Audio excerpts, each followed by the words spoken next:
دل سے ذرا عاشقوں کی طرح سب درود شریف پڑھ لیں. اللہم صلی علی سیدنا و مولانا محمد مادن الجود والکرم و آلہ و صحبہ و بارک وسلم صلاۃ و سلام علیک یا جد الحسن والحسین. تو یہ بات ہمارے معاشرے میں ہوتی ہے کہ بیٹیاں بھاگ رہی ہیں، مرتد ہو رہی ہے، مذہب چھوڑ رہی ہیں. ذمہ دار کون؟ صرف وہ جانے والی بیٹیاں ذمہ دار نہیں ہیں، اس کے ذمہ دار ہم بھی ہیں، کیونکہ ہم نے شادی کے نام پر اتنی رسومات کو ایجاد کر دیا، اتنی رسومات کو ایجاد کیا کہ اب ہر کس و ناکس کے لیے شادی ممکن نہ رہی، شادی مشکل ہو گئی. جبکہ میرے اور تمہارے نبی صلی اللہ علیہ وآلہ وسلم نے فرمایا نکاح اتنا آسان کر دو کہ زنا کرنا مشکل ہو جائے. آپ کی توجہ، جس نبی کے کہنے پر کلمے کو تم نے سچا مانا، ہم نے سچا مانا. جس نبی کے کہنے پہ اللہ کو ایک مانا، جس نبی کے کہنے پہ قرآن کو اللہ کی کتاب مانا، جس نبی کے کہنے پر اللہ کا دین اسلام مانا، اسی نبی نے تو یہ بھی فرمایا نا کہ نکاح اتنا آسان کر دو کہ زنا کرنا مشکل ہو جائے. آپ سے پوچھتا ہوں، آج ہم نے زنا آسان کیا ہے، نکاح مشکل کیا ہے. ایک انسان 1000-2000 روپے میں زنا تو کر سکتا ہے، لیکن 1000-2000 میں نکاح نہیں کر سکتا. جبکہ اللہ کے رسول نے یہ فرمایا نکاح اتنا آسان کرو کہ زنا مشکل ہو جائے. ہم نے نکاح کو مشکل کیا. بڑی معذرت کے ساتھ سیرے کی رسم ہے، ہلدی کی رسم ہے، مہندیوں کی رسم ہے، یہ رسم ہے، جہیز کی رسم ہے، وہ رسم ہے. خدا جانے کتنے رسومات کو ایجاد کیا. آپ سے پوچھتا ہوں اسلام کا رسومات سے کیا تعلق ہے؟ اللہ اکبر. آج میں آپ کو بتاؤں ہمارے مذہب میں، توجہ کرنا، ہمارے مذہب میں نکاح اتنا آسان تھا، نکاح اتنا آسان تھا کہ جنگ کے میدان میں بھی نکاح ہو رہا تھا. حیرت کی بات یہ ہے جنگ کے میدان میں بھی نکاح ہو رہا تھا. آپ سے پوچھنا چاہتا ہوں، اور جنگ کے میدان میں جس کا نکاح ہوا وہ کوئی اور ہستی نہیں. آپ سوچتے ہوں گے کہ کسی ایرے گہرے کا نکاح جنگ کے میدان میں ارجنٹ ہو گیا.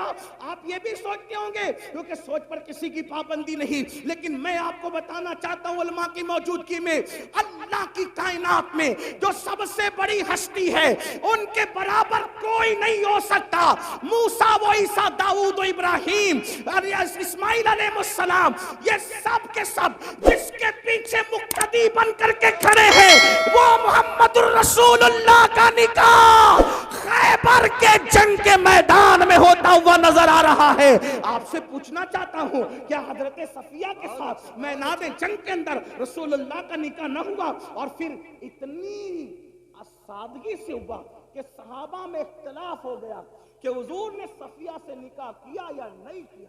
علماء جانتے ہیں میں کوئی نئی بات نہیں کر رہا ہوں، لیکن توجہ کرو، سال بھر پہلے سے شادیوں کی رسموں کو رچانے والوں، معراج کے دولہا کا نکاح میدان میں ہو رہا ہے اور اتنی سادگی سے ہو رہا ہے کہ صحابہ میں اختلاف ہوا نکاح ہوا یا نہیں ہوا. تو صحابہ میں سے چند صحابہ نے کہا کیوں بحث کرتے ہو، انتظار کرو. اگر رسول اللہ نے حضرت صفیہ کو پردہ کرا دیا تو سمجھ لینا کہ نکاح ہو گیا، اور اگر پردہ نہیں کرایا تو سمجھنا کہ نکاح نہیں ہوا. آپ سے پوچھنا چاہتا ہوں جب معراج کے دولہا کا نکاح اتنی سادگی سے ہوتا ہے تو تم کون اور تمہاری حیثیت کیا، ہم کون اور ہماری حیثیت کا. لیکن ظلم کا برا ہو، مسلمان کو نبی کی سنت کب یاد آتی ہے؟ کب یاد آتی نبی کی سنت؟ مسلمان کو نبی کی سنت اسی وقت یاد آتی ہے جب اس کا اپنا فائدہ ہوتا ہے. مطلب وہ سنت کا نہیں، اپنے فائدے کا پابند ہے. ایک بات آپ کو بتاؤں، مسلمان کتنی سادگی سے کہتا ہے مولانا جہیز دینا تو سنت ہے نا، رسول اللہ نے اپنی شہزادی کو جہیز دیا، تو جہیز دینا سنت ہے، جب سنت ہے تو دو. ہم نے کہا یہ بہت بڑے محققین اور علماء ہیں، میں ایک بات آپ سے کہتا ہوں، ہمت کہہ کے کہتا ہوں، اگر غلطی ہوگی تو ابھی اصلاح ہوگی، اور اگر یہ اصلاح کر دیں گے ابھی کر دیں گے. اگر صحیح کہہ رہا ہوں اور غلط کہہ رہا ہوں تو اصلاح کر دیں گے، صحیح کہہ رہا ہوں تو آپ کو ماننا چاہیے. رسول اللہ نے اپنی بیٹی کو جہیز نہیں دیا. جہیز دینا کوئی سنت نہیں،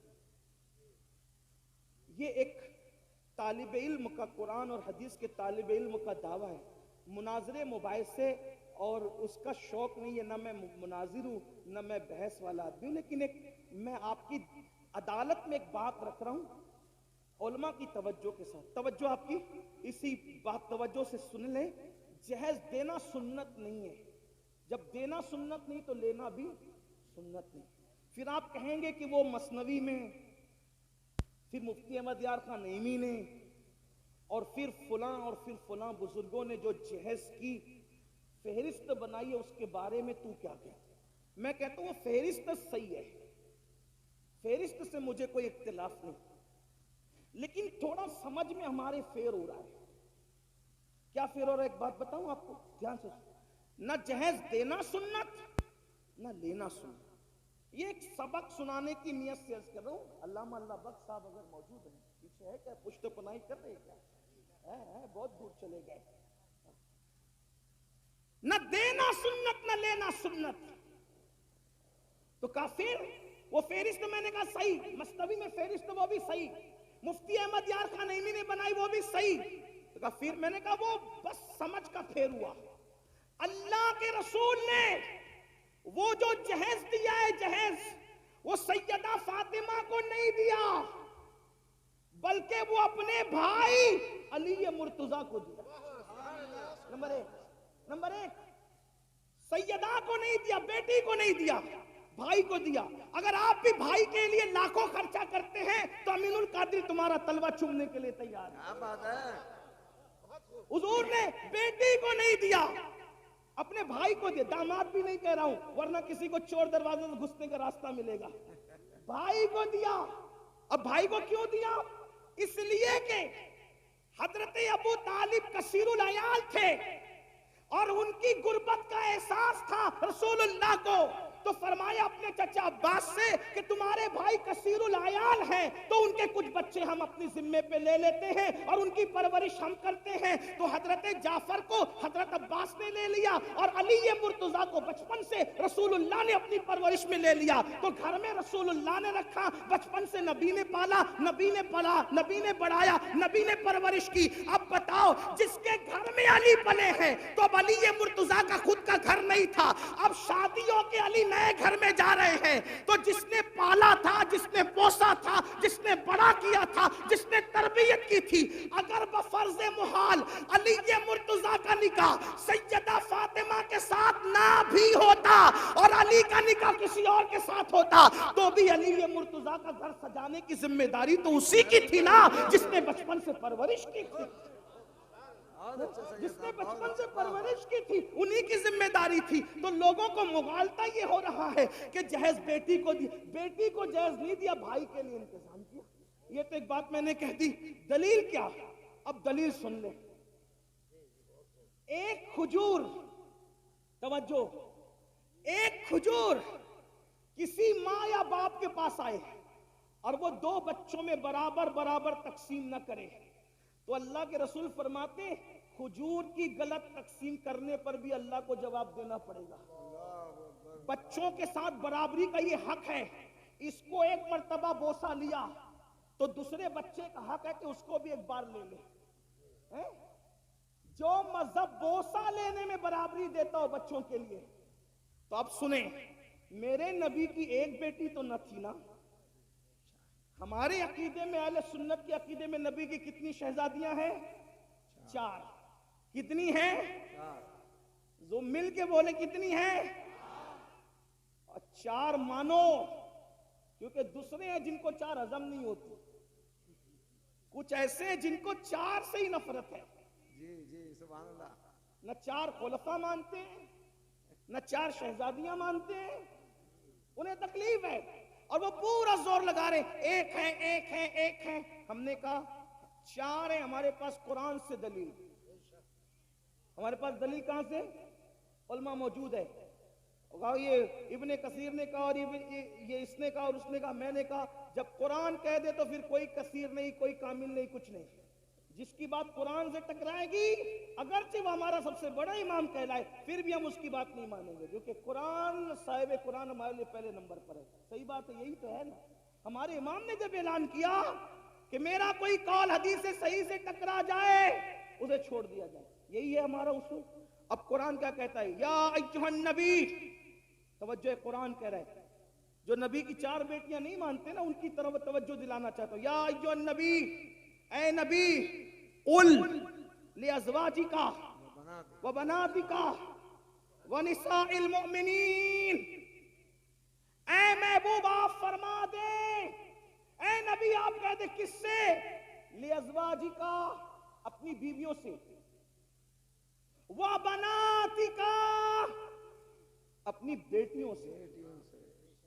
چھوٹا سا بھی عربی کا طالب علم ہو تو وہ جانتا ہے عربی زبان کی بلاغت اور وسعت یہ ہے کہ عربی کے یہاں واحد جمع نہیں ہے صرف، بلکہ واحد ہے، تثنیہ ہے، پھر جمع قلت ہے، جمع کثرت ہے. صحیح؟ اب قرآن یہ بتا رہا ہے اگر ایک بیٹی ہوتی تو قرآن کیا کہتا؟ کل ازواجکا و بنتکا.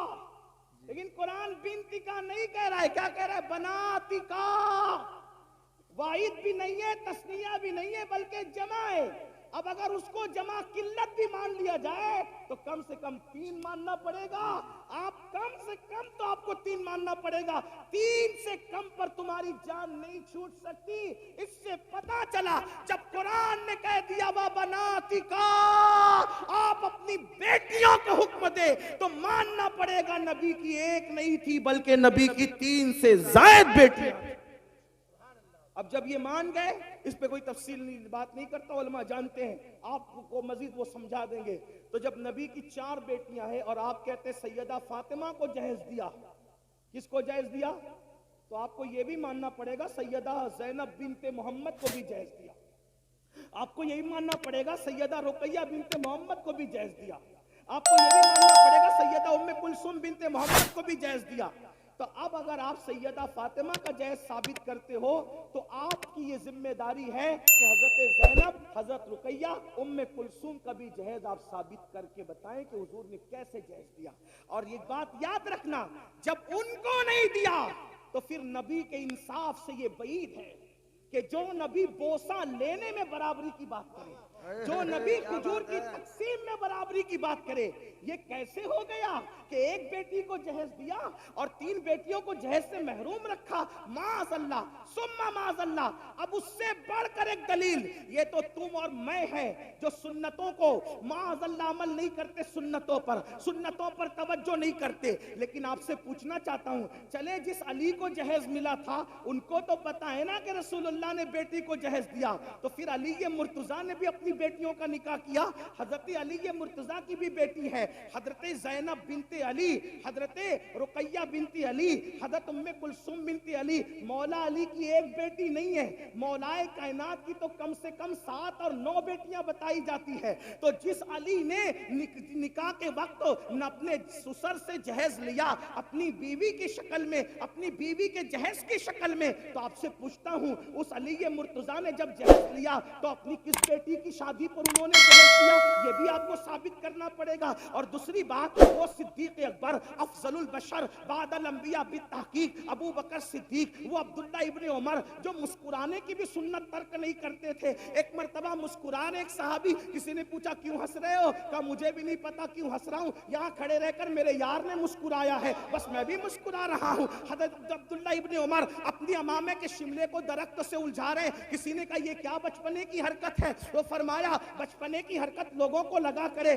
دراصل ایک سفر میں نبی کے ساتھ تھا، نبی کا شملہ درخت سے الجھ گیا، میرا نہیں الجھتا، اس لیے الجھا کر کے اس سنت پر عمل کر رہا ہوں. آپ سے پوچھنا چاہتا ہوں، جو مسکرانے کی سنت نہ چھوڑے، جو ہڈی چوسنے کی سنت نہ چھوڑے، جو اللہ اکبر، جو درخت سے شملہ الجھانے کی سنت نہ چھوڑے، ارے وہ سب تو اپنی جگہ رسول اللہ نے جو کام کلی کیے بغیر کیا وہ بھی کلی کیے بغیر کر کے وہ کام سنت پر عمل کرتے نظر آ رہے ہیں. آپ سے پوچھنا چاہتا ہوں، وہ اتنے سنتوں کے پابند تھے، انہوں نے تو یہ بات کہی ہوتی کیا 1450 سال کے بعد ہندوستان میں یو پی والوں کو یہ سنت سمجھ میں آئی، بہار والوں کو یہ سنت سمجھ میں آئی، بنگال والوں کو یہ سنت سمجھ میں آئی؟ ابو بکر صدیق سیدہ فاطمہ کے نکاح رخصتی کے چشمدید گواہ ہے. ہے. اگر انہوں نے جہیز دیتے ہوئے رسول اللہ کو دیتا دیکھا ہوتا تو صدیق اکبر بھی تو اپنی بیٹی کو جہیز دیتے. صدیق اکبر نے جہیز نہیں دیا, فاروق اعظم نے جہیز نہیں دیا, عثمان غنی جیسے غنی اور مالدار نے جہیز نہیں دیا, اور آپ کہتے ہیں جہیز دینا سنت ہے. یہ ذمہ داری تو میرے ان محقق بھائیوں کے سر پر ہے جو ہم پر مسلط کرنے کے جہیز دینا سنت. محقق سے مراد علماء نہیں ہے, محقق سے مراد یہ ہوٹل پہ بیٹھے ہوئے لوگ ہیں جو بغیر علم کے علماء نے تو کبھی تائید کی ہی نہیں. ارے کیا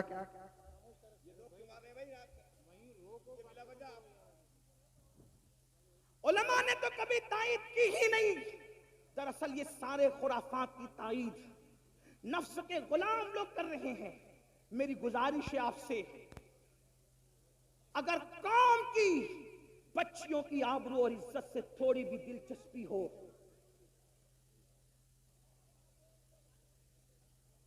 شاید حضرت تشریف لا چکے ہیں, ہماری محفل کے خصوصی خطیب حضرت علامہ شاکر علی نوری صاحب قبلہ حضرت کا استقبال فرما لیں, اور پھر اس کے بعد آگے کا پروگرام بقیہ تقریر پھر کسی موقع پر. السلام علیکم ورحمۃ اللہ.